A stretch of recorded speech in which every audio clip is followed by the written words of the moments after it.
As always, hello everyone, and I want to do a little shout out to Furby House Books in Port Hope.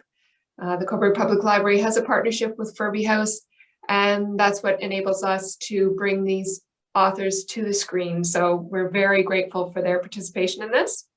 I have with me today Ashley Pimenter, who is our interviewer. Ashley, thank you for joining us yet again today. We love your enthusiasm and the knowledge that you bring to these interviews. So thank you very much. When Ashley is not reading or consoling her fretful dog, she's creating resources as a training coordinator to support the volunteers who dedicate their time to the Girl Guides of Canada. She's also the co-chair of the Red Maple Awards Steering Committee and writes reviews for the Canadian Children's Book News. We have today here with us Krista Foss. Very exciting to have her join us for this interview. Krista is the author of the novels Half-Life and Smoke River, both published by McClellan and Stewart. Her short fiction has appeared in several Canadian journals as well as Granta, and has twice been a finalist for the Journey Prize. Her essay writing has been published in Best Canadian Essays, won the Prism International Creative Nonfiction Prize in 2016, and has been nominated for a National Magazine Award. So we are very excited to have you both join us today, and I'm going to hand it over now to Ashley. Thank you. Thank you so much. I'm so glad to be back with all of you. This is one of my favorite times of well, I guess not really the week, but in my mind, it feels like the week, when I get to introduce you to someone amazing like Krista Foss here. Today, we're going to talk about her fabulous book, Half-Life, as you can see here. So welcome, Krista. Thank you for coming. Oh, it's thrilling. Thank you, Ashley.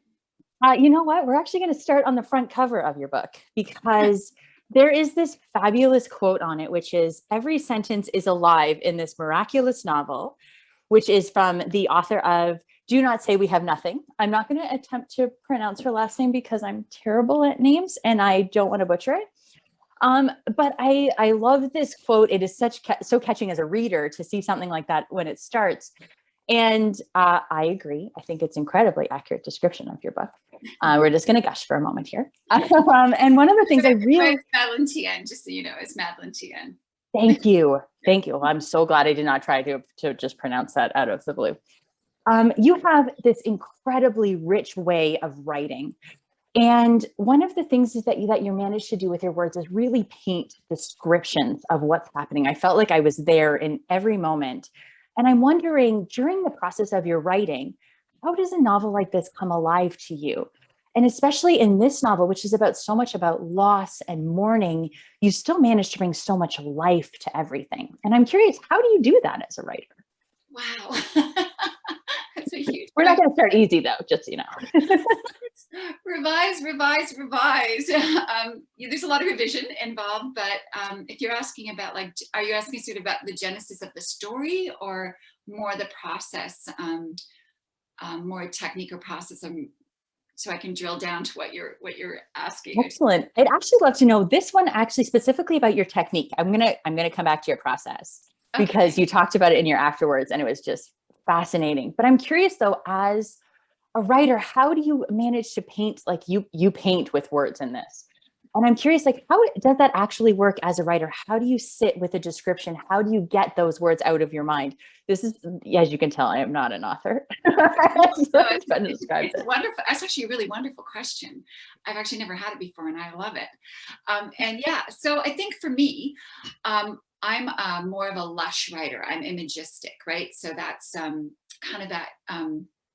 Trying to find that perfect image that you can sit in, that's fresh, that somebody else hasn't said, but also really authentically gets at the feeling or the situation or the moment or even just that sensation.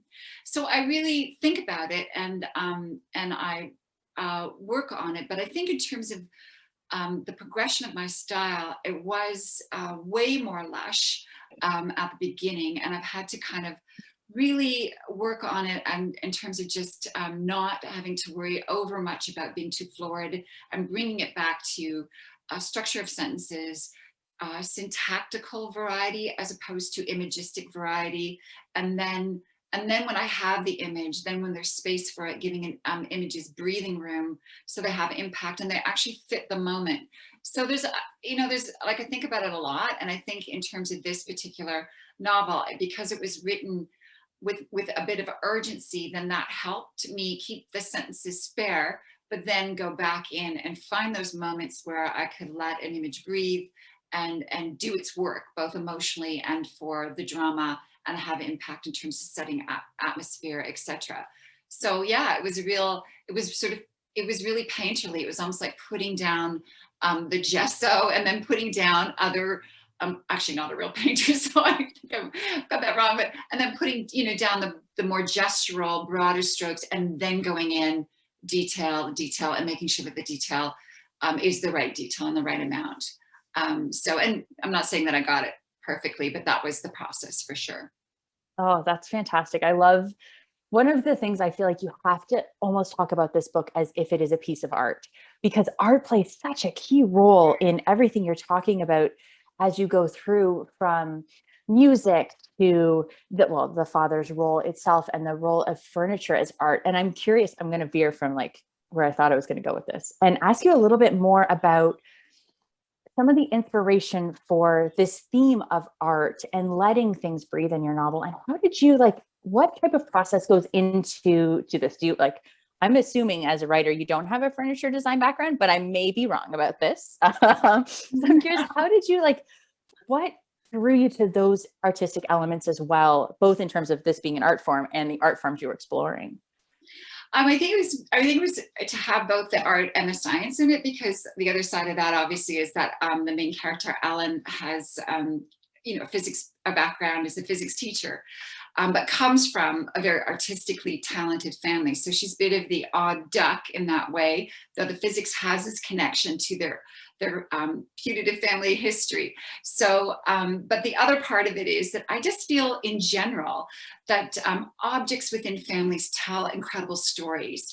So I started there, and then I thought about, and I've always had this kind of fetish for Danish modernist design, just from my own growing up with it in the household when I was a child. And I just thought, okay, it would be interesting to go dig a little deeper here and actually talk about objects and the weight that they hold in families, and how much they both hold symbolically and emotionally, but they're sort of, they have all these stories embedded in them, and to take those objects through the story of Alan, as her trajectory as she's working through all of the history and the lead up to this event of the reunion, I thought was just an interesting thing to do. And I had a lot of fun with it. So that, and then the music part is just this way of expressing and having voice. So Alan's sister Meta is a singer-songwriter, and is sort of iconoclastic, and she's she's a real character. And again, she's different than Alan in that way. She has this expression, she has this vehicle, she has this sense of accomplishment and notoriety. And I think that's, it's good contrast with Alan, who's always struggling to prove herself.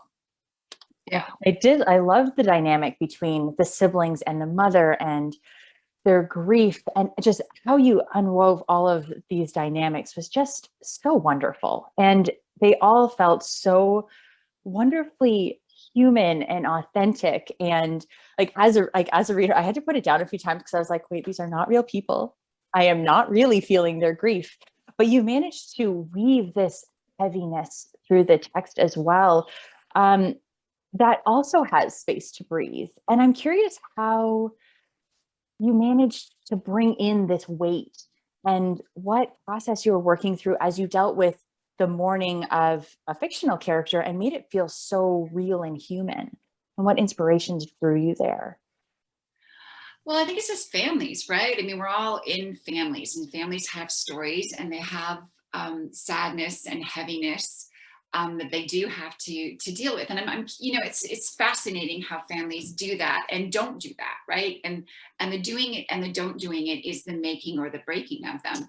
And I think that's what really this story is about. And it's also really about I mean, more than anything, it's about contradiction. And it's the way that we are carrying contradiction all the time, paradoxing ourselves, in our family, and the way we relate to them. And I think both the sadness and the grief, paradoxically, also is carried with joy, which is the music and the design. And there are those moments when Ellen feels great joy with her students, and even in the past with her daughter, with her science birthday, which is the worst birthday you can do to a kid ever. So those are it's the paradox, I think. So the happiness comes in the paradox, that we are carrying all this paradoxical, material with us. And Ellen is, because of her interest in physics, is really looking at it from a scientific point of view too. It's both emotional, but also this scientific idea of the paradoxes in science, which are kind of chewy and have lots you can do with them. So I think that's how, you can carry both those things, the heaviness and the lightness. So it's not all, I mean, we carry hard stuff in families, right? It's just a reality, but it's not all this unleavened sadness. There's so many other things, elements to that. And one of those elements is love, right? It's just this pure love. And I think that's the one thing that drives Ellen forward, is she loves her siblings. She loves her parents. She loves, even in the mess of their family, loves all of it. And even in the dynamic between her and her daughter, there's so much love there. And I think for me that, that's what propelled that story forward. Oh, that was a lot, wonderful. actually. I know. I keep asking really big questions, and I think it's because this novel feels like it's really big. But when you distill, you're like, oh no, it's about a family. It's about a family. And I love, even in the way you described it right there, you're obviously physics was going to be the science of her choice. As I'm wearing a periodic table shirt to really embody how much I loved the science teacher. I love that. I want a periodic table shirt. I highly recommend it. It's also super comfortable. It's from a shop in Toronto called The Right Side, and give them a little shout out. I'm sure they could use a little bit of small business love this week. Okay. I love that you brought up Ellen as a teacher. And one of the things that I had this moment where, in my past life, I was a grade 4, 5, 6 science teacher. And so I had this moment where you hooked my heart so deep in and I had this moment where I was like, oh shoot, I'm invested. I'm so invested. I can't even put up the objective shield at this point. And there was this moment in Ellen's classroom where she has, I don't want to give away who the student is because it's just such a remarkable relationship that evolves, where she is talking to her student and she says, we don't run out of second chances. And oh, my heart. And that moment between teacher and student in especially science teacher and female student who has the potential, you just broke down so many barriers in that moment. I had such big feelings. I was just going to tell you that's just a praise moment. Well, one of the things that I wondered afterwards, because that hit me as a former teacher, is that I wonder your own past experiences. So you had mentioned in your bio about that you had past lives in journalism and bartending and teaching that all show up in little bits and pieces. And I'm wondering, how did you bring in those moments of your past life to bring more authenticity to your present experience, to the present experience that the reader has with your book? You can't help it, right? As a writer, you can't help it. You can't help bringing in lived experience. It's going to be there. I mean, it's just not all there. It's not, so that's definitely part of the book. The teaching part is fun, right? And you know this then if you're a teacher. I mean, teaching teaches you so much about yourself and your limitations. And I think I learned so much about myself. Standing I taught at the college level. So standing in front of a classroom would range from 17 to 30 plus, right? In my rooms, just looking at them bored out of their trees and what am I going to do? How am I going to work this room? It's, you really confront the limitations in yourself because you have to let go of your ego. So much of it is drop the ego and find a way through, find a way to make the material resonate, or even if you can't do that, to create an atmosphere in the classroom. And so I did bring a lot of that to Ellen. I mean, into her story. I mean, there's even a tiny little snippet about the tidies, about the students in the classroom who if you throw them a piece of paper, you have all these different personalities arrive to you, the archivist, to the person who's going to throw it away, to most of them are not going to look at it. But just like that dynamic of looking at all that, I thought that was kind of fun to add that to Ellen, and also her realization that you aren't like, you can't pretend that you are a hero, a superstar to any of these students, because you know, their lives are so mutable all the time that you're just a blip in their process. So I think Ellen really realizes that, and just is trying to make what impact she can, and have what generosity she can. And she's not perfect. Like sometimes she's a, you know, teachers aren't perfect, they're human beings. And sometimes with dealing with one of her students, Mabel, she's a little bit standoffish and trying to, you know, at first, you know, not have to deal with Mabel's over like huge amounts of talent and over, you know, inquisitiveness, and just like get rid of her at the very beginning of the book. And then she realizes when, you know, that's a mistake. But I think so the short answer is yes, there's lived experience with that. There's definitely lived experience with understanding what it's like to be from a certain period of time, you know, bartending as a job. It's a tough job, and you know, was a single parent, so I understand those strains. And yeah, like you bring in a lot of stuff. And I think for this book, there's quite a bit of me that looks like me, like as somebody who is, you know, was a single parent, was a bartender, and is part Scandinavian, not Danish though. But all of that kind of made the story easier for me to enter.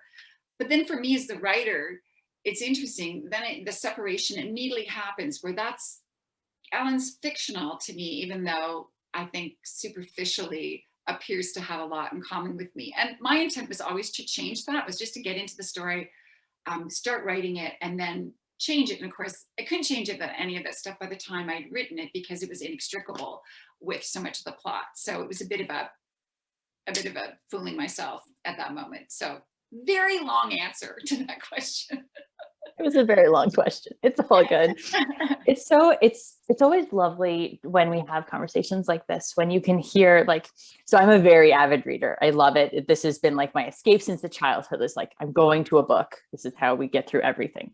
And it's so nice sometimes to remember that, like, yeah, of course, the author's voice is also the author's life in these pieces. And it also, I think it creates a little bit more generosity in us as readers, to realize that this is someone's, like, there's a little bit of someone's heart in this, more so than just like time, effort, sweat, and blood. There's also this little bits of yourself. And so thank you for revealing them and like sharing them, because I put you on the spot to do. No. I mean, there's definitely, this story is more personal. I mean, my first book wasn't the case. You wouldn't have found a character in there that you would thought of, oh, that's the author, particularly. But in this case, it was more personal. And I'll be really frank that, you know, some of the more personal material is lived experience.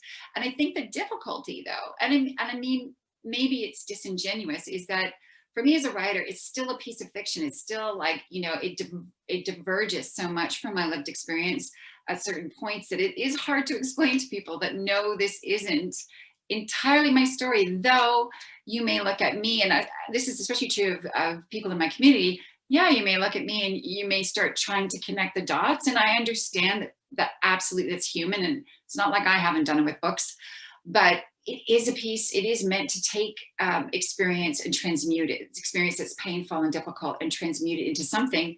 And the minute you start writing, the character just leaves you, and to write, you know, especially to write certain material, you have to have this distance. And in that distance, that character is far from you then, right? And that's part of the process. Oh, that's wonderful. It's so fun to hear, like, the way that characters are shaped and how real they are. Not just, like, to me as a reader, I'm like, yeah, of course they're real. I read the whole thing.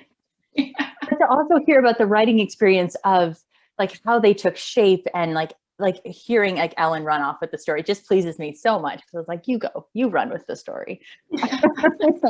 One thing that's really interesting, so I love reading the acknowledgements, because I find that it always gives me this little glimpse into the writing process that I never expect. And one of the ones that you talked about is in your acknowledgements, you thank Fen Foss because she saw this story circling the perimeter of another manuscript, which of course you paint it beautifully as you're describing this as well. And I was curious if you could tell us more about that exchange and what is it like to discover that a different idea is actually calling to you when you've already got a manuscript in hand, I'm assuming. I'll tell you this. So she's Fane. It's Fane Foss. She's my daughter. Thank you. Oh, my daughter, and she's a terrific editor. She's my so she was a product of a single mom and for much of her life, and so we have a real bond. And she's a wonderful editor because in a way she can really call out parts of my work in which I'm being inauthentic or I'm not. She really knows me enough to know that's not the way you want to write, the way you mean to write that, and that's not working. And she can do it in a way that I can absolutely hear it. But in this case, after my first book, which had 12 points of view and had a kind of epic canvas, slightly epic canvas, I started down the road of researching another book, and it just became, I describe it in various ways. It became like, I don't know if you've heard of Fatberg, that big blob of fat in the London sewers that they had to blow up. It felt like Fatberg. It felt like it was just gathering everything and nothing was getting past it or through it. I just started to gather all the parts of my life. So it had medieval history in it. It just had everything. It had architecture, everything. My daughter, so I worked for 4 years. I work on this and there's so much research, and I give her the manuscript to read, and she read it, and we were face to face, and she started to get quite emotional, and I thought, great, I've really moved her. But no, in fact, she had to tell me that it was a mess. Basically, it was Fatberg, and it wasn't working, and that was 4 years of my life, and she wanted to be honest with me. And that's when she said, this is not working. You shouldn't be showing this to anybody other than me, which is painful to hear. But there is this other story. And I think it was really painful for her to say it to me. And part of me inside was kind of dying a small death because I just thought, that's 4 years of my life. What do I do with this information? Like I, immediately thought about just getting very depressed, but also she's a struggling artist and I want to model for her the right behavior. Though I'm telling you, that was a big effort on my part. So I just took what she told me and I thought, well, I'm just going to start writing like today. I'm going to start writing that other story and I'm not going to look up. And I wrote the first draft of this book from what she told me, put the other one away entirely. And I wrote it in kind of almost like a state of not panic, but there was a sense of urgency. Like I want to have something to show for 4 years. And I wrote it, the first draft I was writing about 2,500 words a day. So I wrote it in under 2 months, the first draft. I wrote like more than faster than I've ever written before. But it was a real grace because what came out of that was then the working architecture of this book. And then I knew I had something. And otherwise, and if she hadn't told me to do it, I wouldn't have done it. And it was the story that scared me. It was the story that I thought, oh, I don't want to write that, but she's right. So I wrote it. So I feel like that's not only an author win, but a parenting win. So I really hope that you celebrated with some gold stars for your parenting, because way to raise a kid who has the courage to say something hard like that and to really have that conversation. So we're just going to have a mom moment of kudos to you and having to model that. Oh, that's what this is a lesson to all of us. That's really lovely, but honestly, the moment was hers. I mean, she is, the moment was entirely hers. She's really brave and honest, brave and honest, and actually, and then just also very astute. It was in a very astute read of that manuscript. I wouldn't have gotten that out of it. So yeah. Oh, well, that is, I can't go over the description of the prior manuscript. And I'm glad that we're not talking about it because I feel like that would have been much more difficult than this one. Yeah. Okay, I'm gonna actually let's wrap this up where I began, and we're gonna go back to the front cover on this book. And I love the title of this book. And it's such a remarkable and nuanced title. And it grabbed my attention immediately. Like I said, I'm a science buff. So seeing it, I was like, oh yes, this is gonna be about isotopes. And I was like, no, it's probably not gonna be about isotopes. Like, let's be real. Like, let's bring it down a notch, Ash. Like, you got this. But I wanted to ask you, like, Half-Life, I don't want to, I'm trying also not to give these spoilers as to why, but at the end of this process of writing and creating, why this title? Why Half-Life for you? Yeah, well, I really struggle with titles, and I had a very boring title to start, and my agent said, yeah, no, we can't market it with that title. So, and then she said, maybe you could try something like a Miriam Tay's All My Puny Sorrows type of title, but everything I came up with was so long. It was like, why we can't go where we can't go, just things, crazy long titles. And eventually we came up with one that was sort of okay. But then when I started working with my editor, Kelly Joseph at M&S, she's a wonderful editor, she just said, I think we can do better. And so we went back at the title thing, and I took some ideas that I had before, and I really liked Half-Life. I knew that there was a video game out there named Half-Life. I knew that there was another book in 2006 out there with Half-Life, but I just thought it just kind of nails where Alan's at, the idea of kind of living a half-life, and then also, speaking to the scientific part of the story too. So to me, it really works. As it turns out, there's another author who also released a book in March with the same title, Half-Life. But we're now. Well, I feel like we need to hold this up just one more time. This is the Half-Life you're looking for. It has this beautiful little house. Krista Foss is the author. Let's just make sure we really reinforce this is the one you want to read. Not that there's anything against the other one. I just don't have any. I can't support something I haven't read yet. Yeah. Oh, thank you so much for just being game for all of these oddball questions, and for giving our audience a little bit of food for thought, and feeding the voracious reader inside of me who just wants to know more and more and understand how things like this come to be. So thank you so much, Krista.